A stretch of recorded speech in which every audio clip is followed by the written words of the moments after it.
B.Ed first year first semester, paper number 101 का unit 4 देखेंगे। चलिए शुरू करते हैं।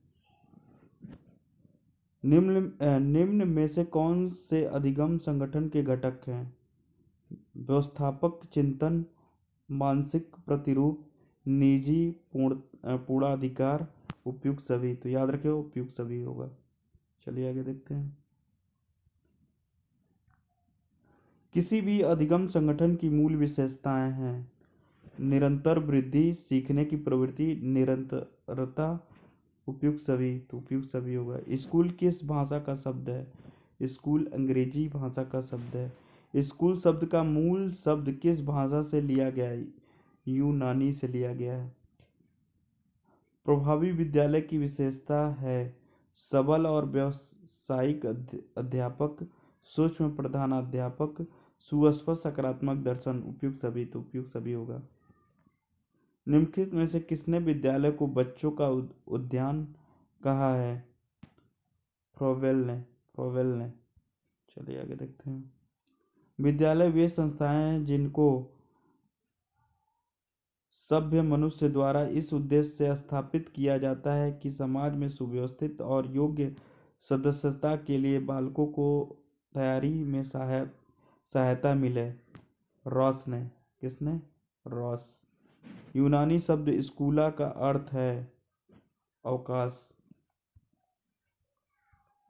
राष्ट्रीय शिक्षा नीति सन 2020 की विद्यालयी व्यवस्था का प्रारूप है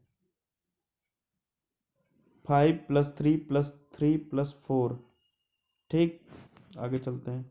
वर्ष सन 2030 तक प्री स्कूल से माध्यमिक स्तर में संकल अनुपात का लक्ष्य है 100%। किसी की उन्नति का निर्णय विधानसभाओं, न्यायालयों, कारखानों से नहीं वरन विद्यालय में होता है। एस बालाकृष्ण जोशी। 3 जगह रिपीटेड है, याद देखिएगा।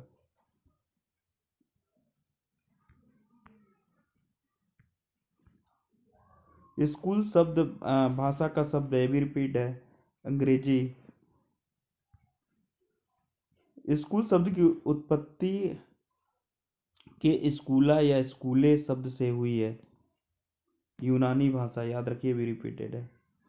स्कूला या स्कूले शब्द का अर्थ है खेल का स्थान, अवकाश होगा। क्या होगा? अवकाश।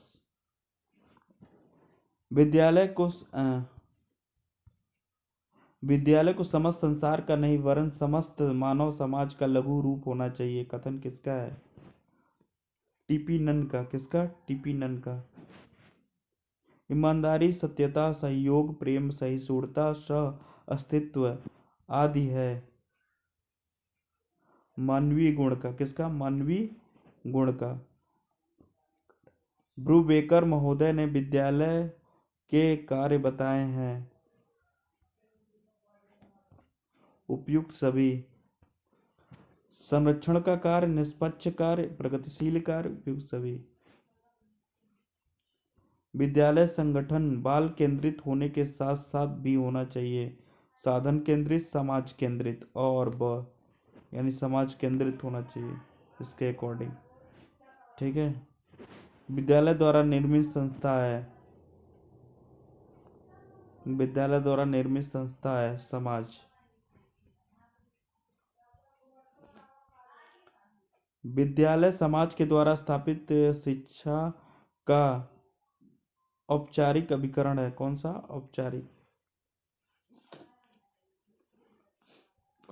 औपचारिक अभिकरण है? विद्यालय ही एक ऐसा साधन है जहां व्यक्ति का होता है सर्वांगीण विकास।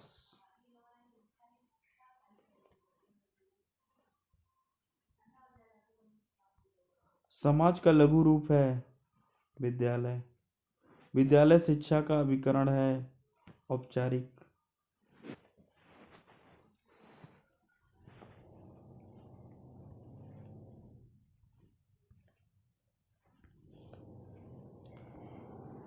बालक की प्रथम पाठशाला कहा जाता है परिवार को।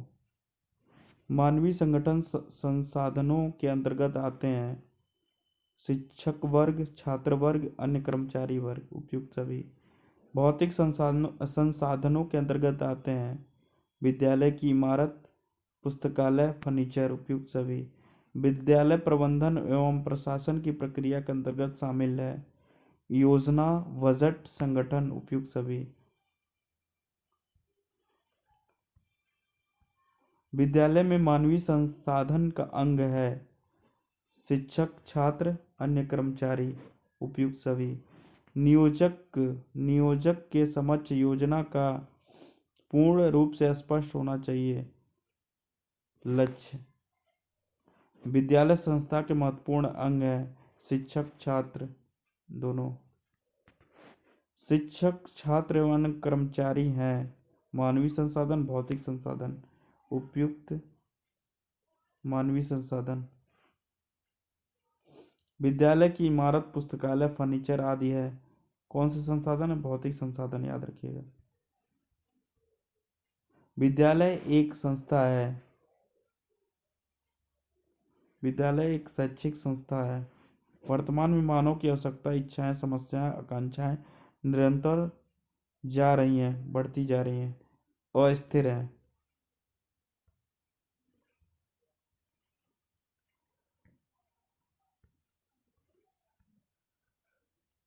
नियोजन के समक्ष योजना का लक्ष्य पूर्ण रूप से स्पष्ट होना चाहिए, याद रखिएगा लक्ष्य।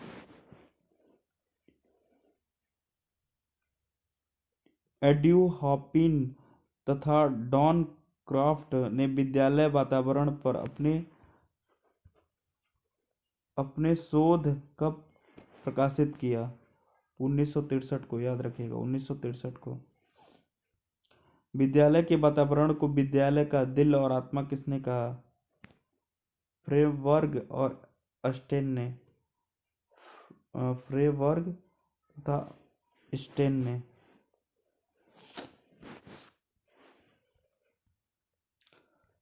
संप्रेषण व कार्य करने की शैली के आधार पर हॉपिन तथा क्रॉफ्ट ने विद्यालयी वातावरण को बांटा है 6 भागों में।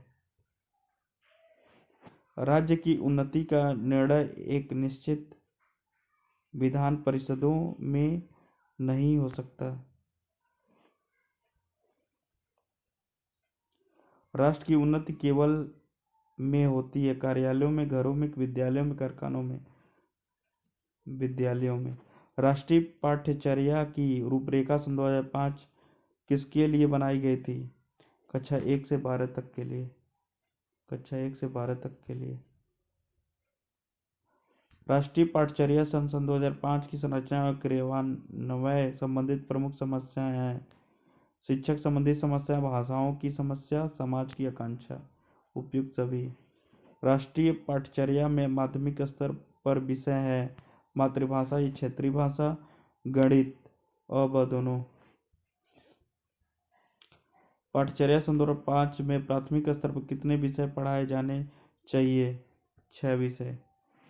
राष्ट्रीय पाठ्यचर्या रूपरेखा की आवश्यकता किन कारणों से हुई? 21वीं सदी की मांग, संवैधानिक बाध्यता, भारतीय समाज में विविधता, उपयुक्त सभी।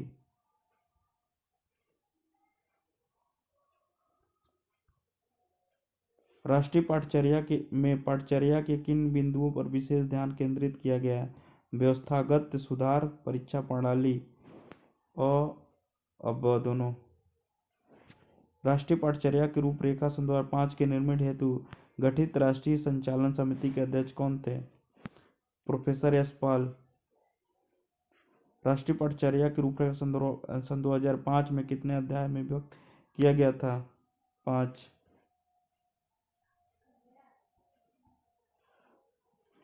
राष्ट्रीय पाठ्यचर्या की रूपरेखा सन 2005 के चतुर्थ अध्याय का शीर्षक है विद्यालय और कक्षा का वातावरण। कितने अंतराल के उपरांत पाठ्यचर्या के पुनर्विकास एवं समीक्षा का प्रावधान है? 5 वर्ष। राष्ट्रीय पाठ्यचर्या की रूपरेखा एनसीएफ सन 2005 की पुनर्विकास एवं समीक्षा का प्रावधान है पाठ्यक्रम के कुछ उप विषयों को रटंत प्रणाली से मुक्त करना। ब राष्ट्रीय पाठचर्या की रूपरेखा सन 2005 नामक दस्तावेज में कुल अध्याय हैं, 8 अध्याय हैं।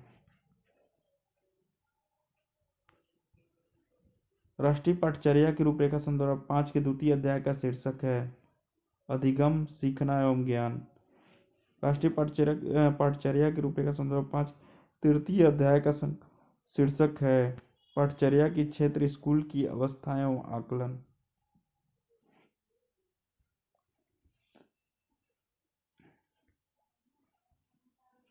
राष्ट्रीय पाठचर्या की रूपरेखा सन 2005 के तृतीय अध्याय का शीर्षक है विद्यालय, अधिगम और सीखना एवं ज्ञान।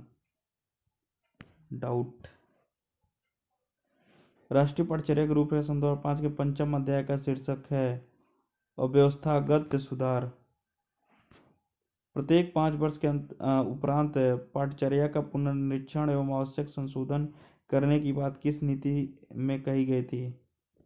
राष्ट्रीय शिक्षा नीति 1986। राष्ट्रीय पाठचर्या की रूपरेखा सन 2005 में किस कक्षा तक की पाठचर्या प्रस्तुत की गई थी? 1 से 12। शिक्षा से संबंधित मुख्य एजेंसियां हैं राष्ट्रीय पाठचर्या संरचना, राष्ट्रीय शिक्षा अनुसंधान एवं प्रशिक्षण परिषद NCERT। बहुत सही है। पाठचर्या कहते हैं विद्यालय में बालकों के संपूर्ण अनुभवों, अधिगम, पाठ्यक्रम आदि के योग्य को।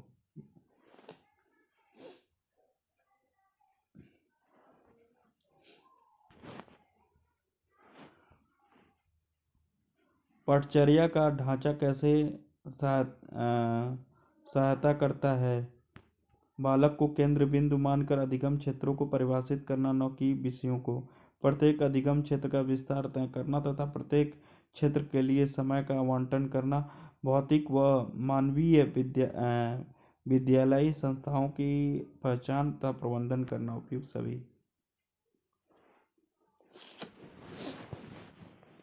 पाठचर्या किसे अपना लक्ष्य मानती है? पाठचर्या बालक के पूर्ण व्यक्तित्व के विकास को अपना लक्ष्य मानती है। पाठचर्या बालक के शैक्षिक विकास को अपना लक्ष्य मानती है। पाठचर्या बालक के आर्थिक विकास को अपना लक्ष्य मानती है। कौन सा आंसर हो जाएगा? द।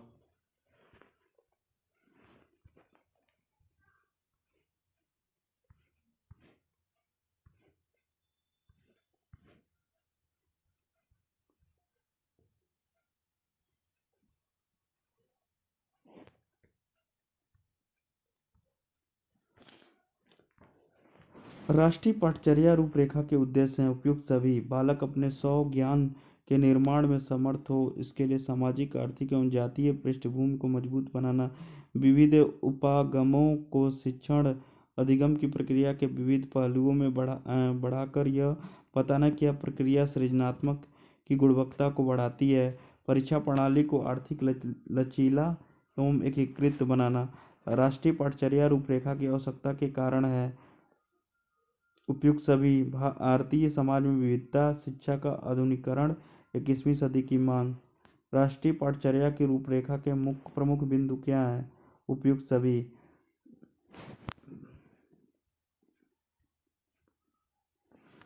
विविध विषयों के विषय में विचार, भाषा, सामाजिक विज्ञान, गणित, कला, शिक्षण विज्ञान, स्वास्थ्य एवं शारीरिक शिक्षा आदि। पाठचर्या का क्षेत्र एवं मूल्यांकन, गुणवत्ता एवं परीक्षा प्रणाली में सुधार तथा पाठ्यक्रम नवीनता के लिए शिक्षक को पुस्तकीय ज्ञान से बाहर निकाल कर समाज व समुदाय के साथ जोड़ने का प्रयास किसमें किया जाता है? राष्ट्रीय पाठचर्या रूपरेखा सन 2005 में।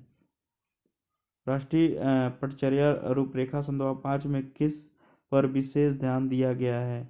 उपयुक्त सभी। शिक्षा के लक्ष्य, बालकों के सामाजिक परिप्रेक्ष्य, ज्ञान की प्रवृत्ति एवं मानव विकास की प्रवृत्ति, बालकों को सिखाने की प्रक्रिया। राष्ट्रीय पाठचर्या सन 2005 के सिद्धांत हैं। उपयुक्त सभी। ज्ञान को विद्यालय के बाहरी जीवन से जोड़ना तथा रटना प्रणाली से शिक्षा को मुक्त करना, पाठचर्या के बोझ को बिना बोझ के आधार पर कम करना, कला संस्कृति शिल्प आदि के द्वारा संस्कृति का संरक्षण एवं विकास करना। उपयुक्त सभी आंसर हो जाएगा।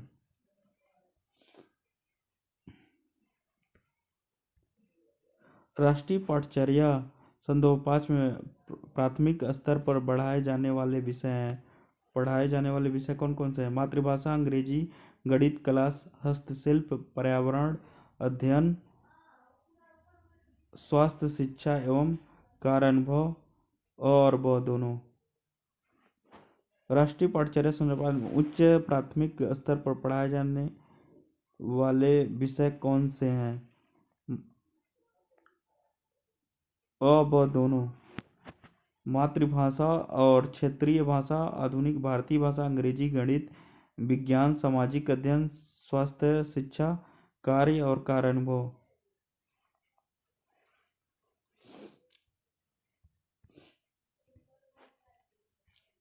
पाठचर्या सन 2005 में माध्यमिक स्तर पर पढ़ाए जाने वाले विषय हैं। उपयुक्त सभी। मातृभाषा, क्षेत्रीय भाषा, अंग्रेजी, संस्कृत, उर्दू, अन्य, विज्ञान, गणित, सामाजिक अध्ययन, कार्यानुभव, कंप्यूटर शिक्षा, कला। राष्ट्रीय पाठचर्या सन 2005 में माध्यमिक स्तर पर पढ़ाए जाने वाले अनिवार्य विषय कौन से थे?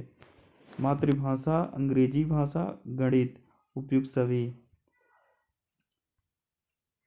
राष्ट्रीय पाठचर्या के रूप में सन 2005 में किस स्तर से मातृभाषा के साथ अंग्रेजी भाषा की शिक्षा देने को कहा गया था? प्राथमिक स्तर से। राष्ट्रीय पाठचर्या की रूपरेखा सन 2005 की प्रमुख विशेषताएं कौन सी हैं? उपयुक्त सभी। शिक्षक संबंधी समस्या, भाषाओं की समस्या, राजनीतिक समस्या, आर्थिक समस्या, वैश्वीकरण का प्रभाव, कार्यानुभव एवं निर्णय की समस्या, संसाधनों का अभाव आदि। राष्ट्रीय पाठचर्या की रूपरेखा सन 2005 संबंधी समस्याओं का समाधान करने का उपयुक्त सभी। शिक्षकों को आत्मविश्वास की भावना का विकास करते हुए कर्तव्य पालन के दृष्टिकोण को विकसित करना चाहिए। भाषा संबंधी समस्याओं के समाधान के लिए किसी एक सूत्रीय व्यवस्था को निरूपित किया जाना चाहिए जिससे किसी को कोई आपत्ति न हो। सरकार को शिक्षा के क्षेत्र में अधिक मात्रा में धन उपलब्ध कराना चाहिए क्योंकि शिक्षा द्वारा ही राष्ट्र और समाज का उत्थान होता है।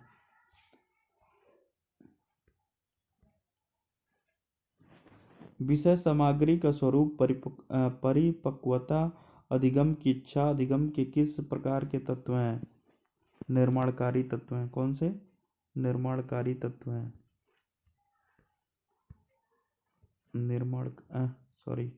निर्माणकारी तत्व हैं। एक शिक्षक सफल कक्षा प्रबंधक तब ही कहलाता है जब छात्र उसके आदेशों का अक्षरशः क्या करें? पालन करें। 1970 में जे जोन ने किस पर अपने शोध अध्ययन द्वारा का उल्लेख किया है? कक्षा प्रबंधन सिद्धांत। छात्रों में बाह्य व आंतरिक नियंत्रण का विकास करना किसका परम लक्ष्य होना चाहिए? अभिभावक का।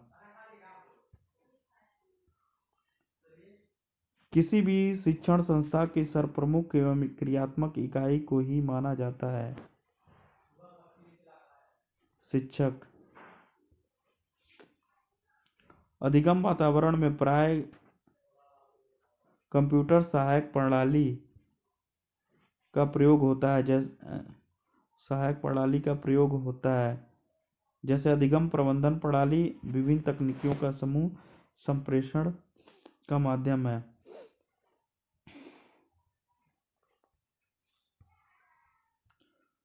सुविधापूर्वक अधिगम वातावरण छात्रों को रहने हेतु प्रोत्साहित करता है। क्रियाशील।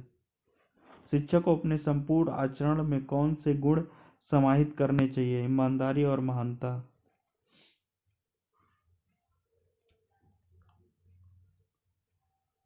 अधिगम वातावरण में कौन सी अधिगम सामग्री है जैसे एवं आदि का समावेश रहता है? उपयुक्त सभी। खोजपूर्ण सामग्री, पाठ, कार्योन्मुख, अनुदेशात्मक सामग्री। उपयुक्त सभी। कक्षा प्रबंधन में सबसे महत्वपूर्ण भूमिका सबसे प्रमुख होती है अध्यापक की। किसकी? अध्यापक की।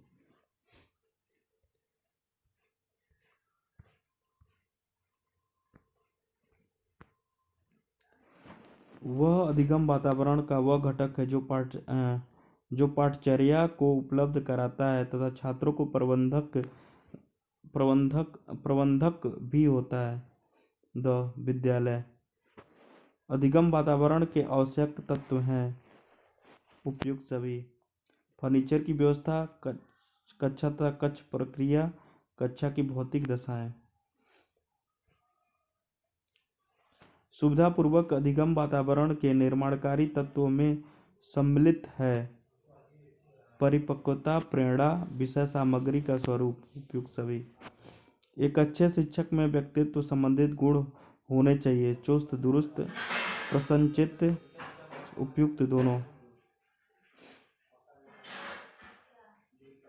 मौलिक और व्यावसायिक दक्षता, धैर्य, सहनशीलता एवं शिक्षक में किस प्रकार का गुण है? उपयुक्त सभी। चुस्त दुरुस्त, प्रसन्नचित्त, उपयुक्त दोनों। कक्षा प्रबंधन में कक्षा कार्यों एवं क्रियाकलापों का किया जाता है संचालन। छात्रों में बाह्य एवं आंतरिक स्वतंत्रता का विकास करना अध्यापक का परम लक्ष्य होना चाहिए। कक्षा की समस्त गतिविधियों के सुचारू संचालन हेतु आवश्यक होता है कक्षा प्रबंधन। अधिगम वातावरण में डैश डैश वातावरण के साथ साथ डैश डैश वातावरण को भी सम्मिलित किया जाता है। अधिगम वातावरण में मनोवैज्ञानिक वातावरण के साथ साथ भौतिक वातावरण को